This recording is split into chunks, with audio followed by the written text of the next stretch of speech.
So this interview with Feliks Zemdegs is from back in 2022 when I had my Mills' Speed Cubing Show podcast, and I've been trying to upload a little bit more on this channel, and I still think this interview is great and still has some really useful information in there.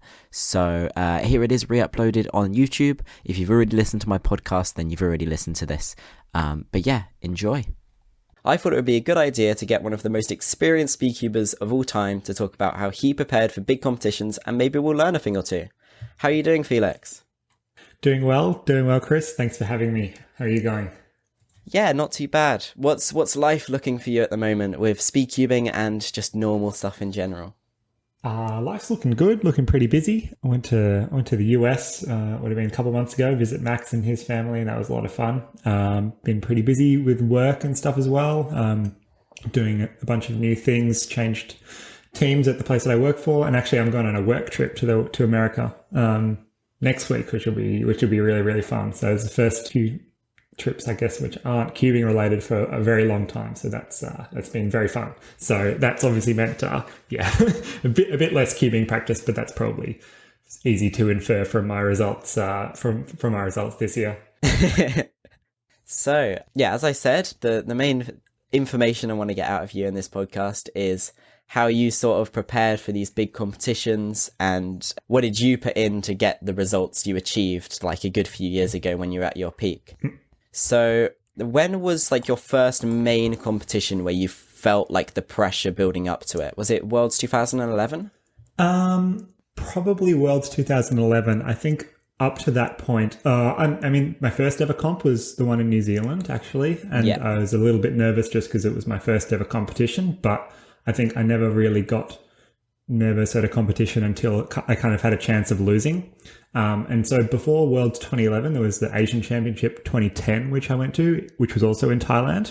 And I think in that final, I started with like, I don't know, it was pretty cruisy through most of the competition. It was not super duper competitive at the time. There weren't that many competitors relative to what we have now. But in the final, I think I started with like a 13 or something like that. And then I was like, oh, right, I can actually lose this if I like do badly and make mistakes. I managed to kind of do all right for the rest of the solves and got like a 9 average or something like that, which was plenty at the time. But that was probably the first time I was like, oh, okay, that's the nerves really kicking in a big final. But Worlds 2011 was probably another step up from that. I remember the first round of the competition was like some random 2x2 round, and I was just completely destroyed in terms of nerves for the first couple of solves. I had no idea what I was doing in round 1 of 2x2, so it was pretty scary, and not something I'd really prepared too intensely for. Yeah. So before 2011 World Championships, you were obviously the favourite to win, and you did exceptionally in the first few rounds of the competition. Did you get any records in those rounds? I don't recall. No, I didn't get any 3x3 records. I think I got a sub-8 average in the third round, which was one of only a few sub-8 averages that I'd got at the time. But no 3x3 records. But yeah, it was pretty smooth going for the first. Yeah, you were a good second or so above the second place for the first few rounds. Yeah. So obviously in the final, probably most people listening to this know that you kind of faltered under the pressure a bit, and other people did quite well, and you ended up placing third place. Do you think that was just like inexperience and a lack of preparation, or other factors, or what sort of played into that poor placing? Yeah, and I was probably a bit lucky to even get third as well. I think I was very close to missing the podium entirely. But also could have easily been second with just a slightly better solve on one of the earlier ones. But me and Ro Hessler were about 1 second behind Mikhail Pleskovic, and I think that was really just a case of someone doing very well in the final. And I kind of messed up. Was it nerves? It was, I think it was mostly nerves. Not something that I'd really put too much thought into preparing for at the time. Like I said, hadn't been to many major competitions, so didn't really have that experience, didn't really know what to prepare for. So I just kind of went in with the same attitude that I kind of did to all my competitions. So it was like, okay, just go there, do your best, and try not to think about it too much and see what happens. And yeah, I mean, sometimes that goes well, sometimes it doesn't. And on this occasion, it definitely didn't. But I think one of the big factors as well was going against Mikhail and the pressure building up solve by solve when he kept beating me on each individual solve. And so gradually it just adds more pressure when you know that you're behind and you need to do really, really well in order to catch up. And that's not the best place to be in mentally when you know you're already off to a bad start, and then it just compounds. Yeah. So after this competition, obviously you were probably quite disappointed that you didn't manage to take the win. Was there anything you were starting to think about in your head of what can I do differently next time? How can I prepare better for the next championship? Yeah, I think after that one, I kind of took a little bit of a break, actually. I don't think I competed all that much in the year following. I mean, that was partly a function of there not being many competitions, but partly just taking a bit of a breather. But then by the time Worlds 2013 rolled around, I was, super duper motivated and excited, and wanted to make sure that the kind of disappointment didn't happen again. And I guess going into it, and going into all major competitions, I would say since then, I've had a bit more of the mindset of just trying to do well for myself. So control what I can control and don't worry about what others are doing. And so I think very much in 2011, I was, stressing out and, looking at Mikhail's solves and times and seeing what he was getting, and getting really worried. But I think since then, and in all major finals and head-to-head setups, I really just try and block out as much as possible what the other person is doing. So that's one thing. The other thing that I spent a lot of time on before, like Worlds 2013, Worlds 2015, and I guess all of them, is just doing comp sim and doing like not only just solve after solve with a cube cover and timing in your inspection, but also the pacing of the solves. And so, how in a final you'll have a solve, but then you'll have to wait a minute or a minute and a half or something to do your next one. And so just trying to really get that rhythm and cadence between the solves and make that something that's really, really familiar, adding some like crowd noises or cubing competition noises in the background.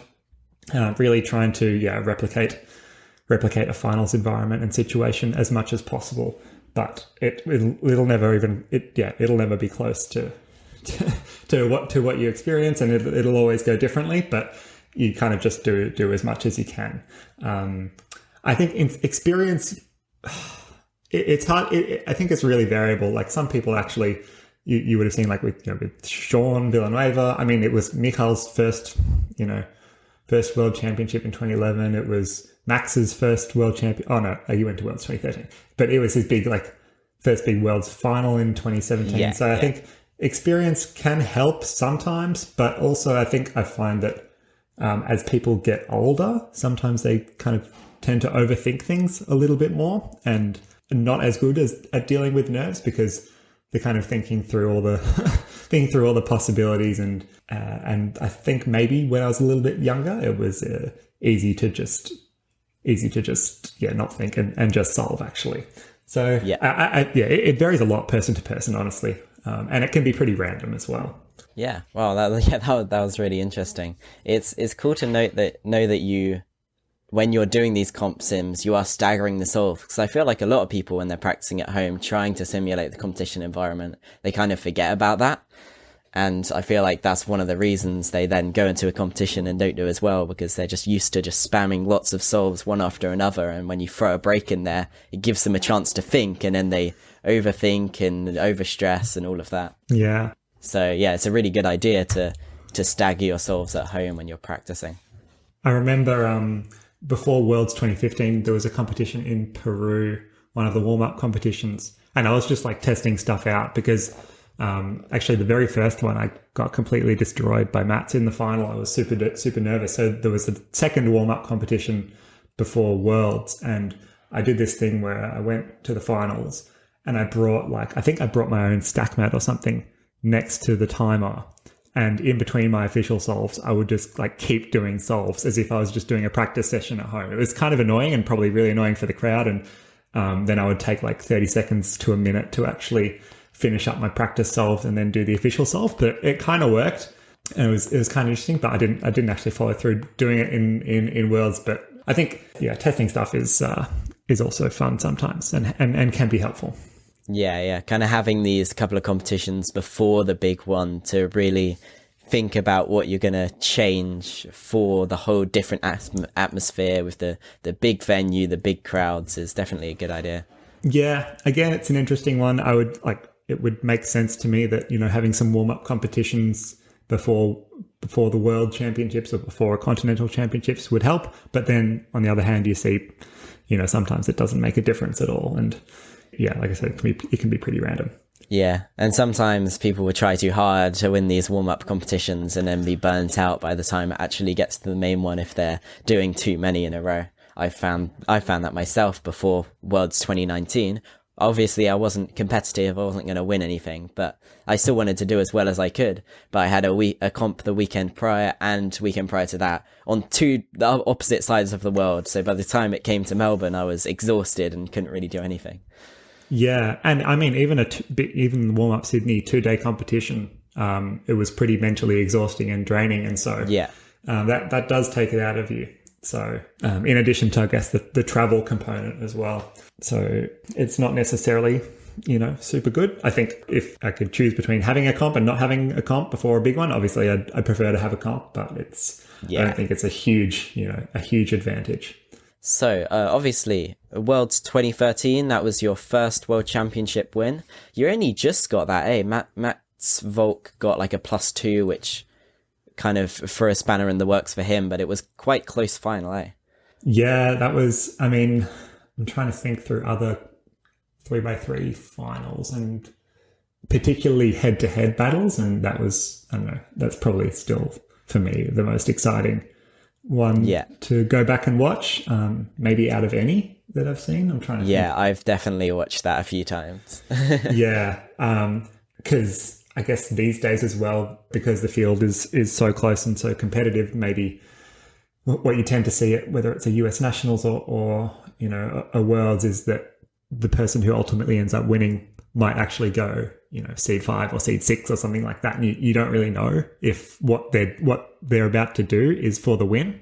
But the Worlds 2013 was pretty epic final. And yeah, like you say, very, very close in the end. I started off well ahead of him actually.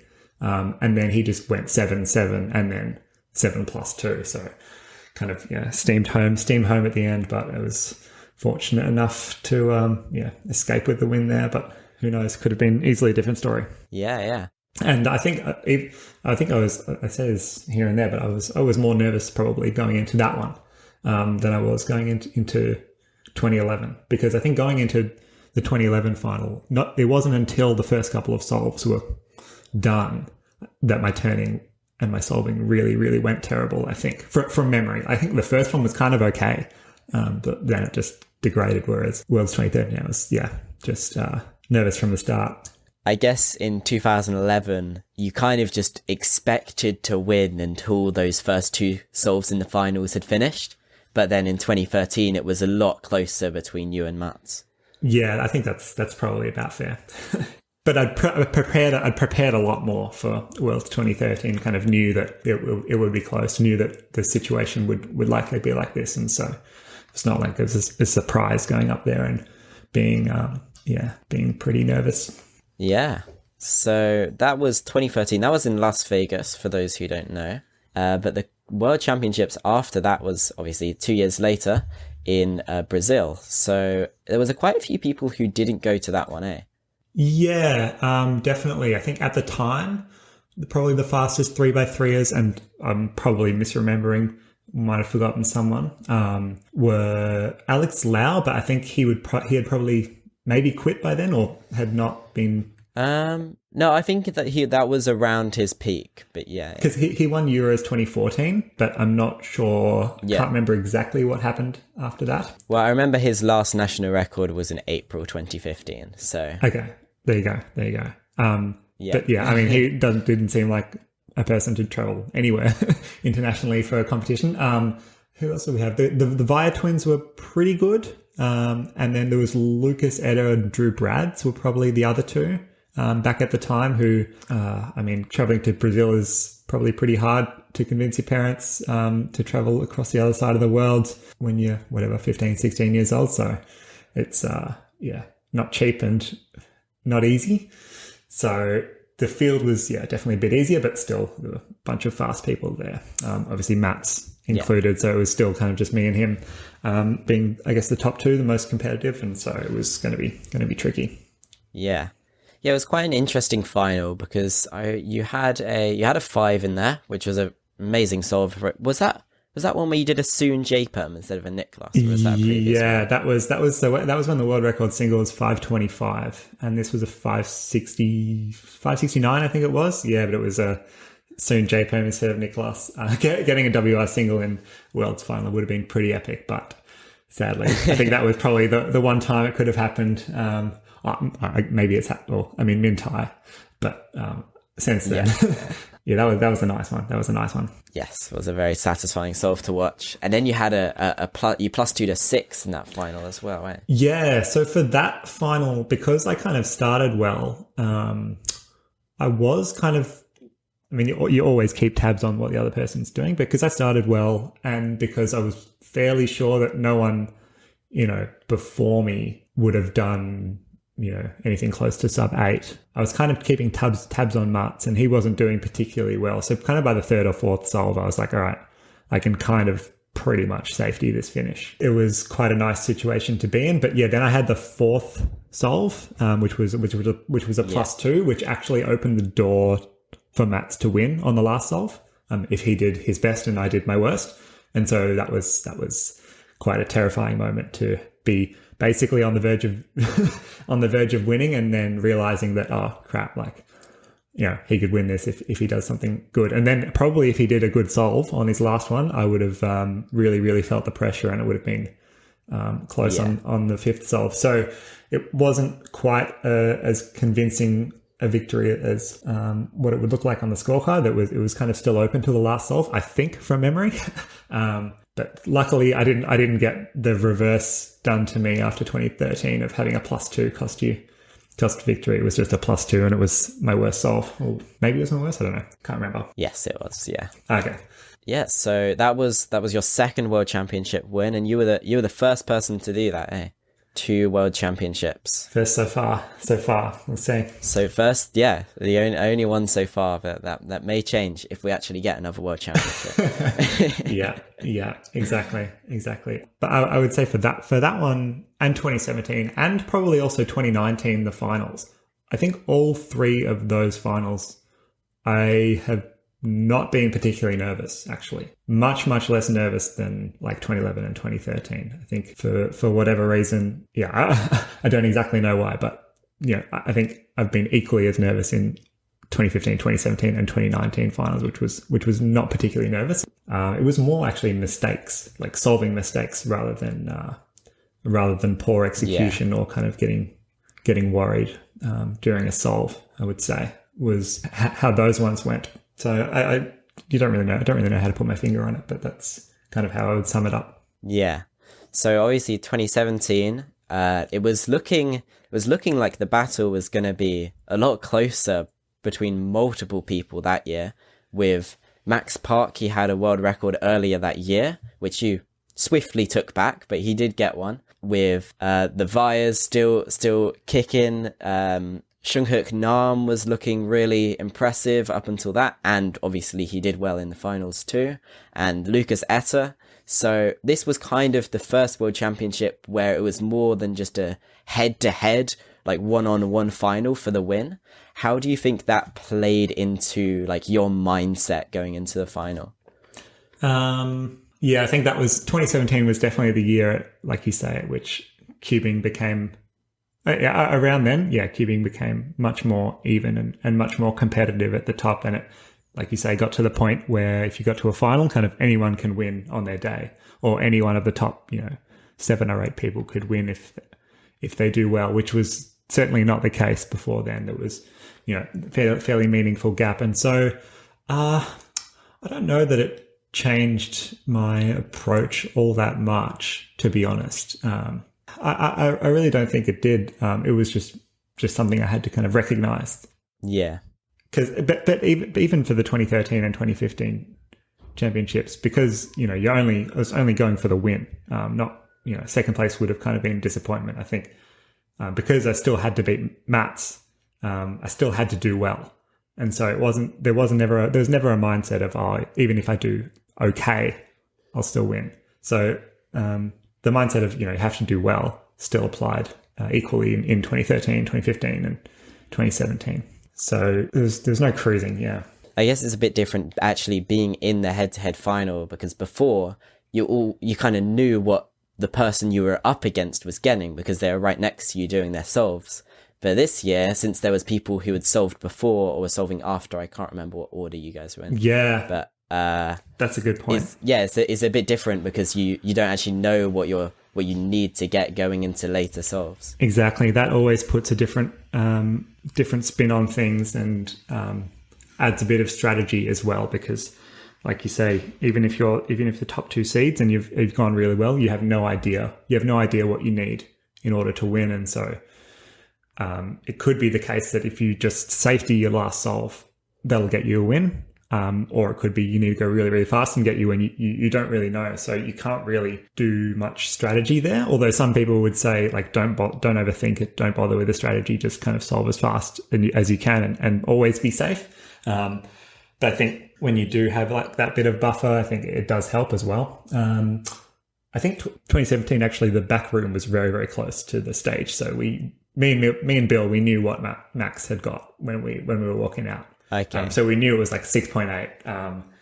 And so we knew we had to do pretty well. And I started with like 2.8s or something like that. So after that, I was like, actually the first scramble was very, very easy. I remember in 2017 final, like Patrick got a 5, Max got a 5, a bunch of people were doing really well. And we also heard Nam was going very well. We didn't know exactly what he got, couldn't hear precisely, but he obviously was getting a lot of cheers. And so we didn't know exactly what Nam had got, but we also knew that he'd done very well. So I was kind of like, all right, there's Max, there's Nam. They've both probably got 7. Like we knew Max was sub 7. Nam probably 7, under 7, but not too sure. And so kind of knew that, in order to win, you needed something pretty good. And even in order to get a third place, you probably needed to be, actually, after the first two, I was like, I can still get a podium here if I do okay. But I just missed it. Lucas got the third place.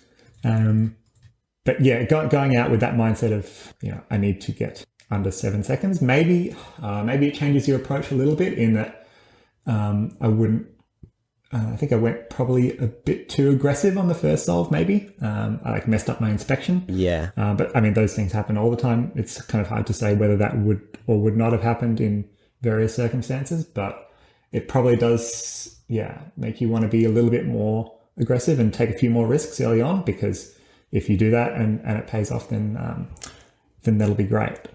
Yeah.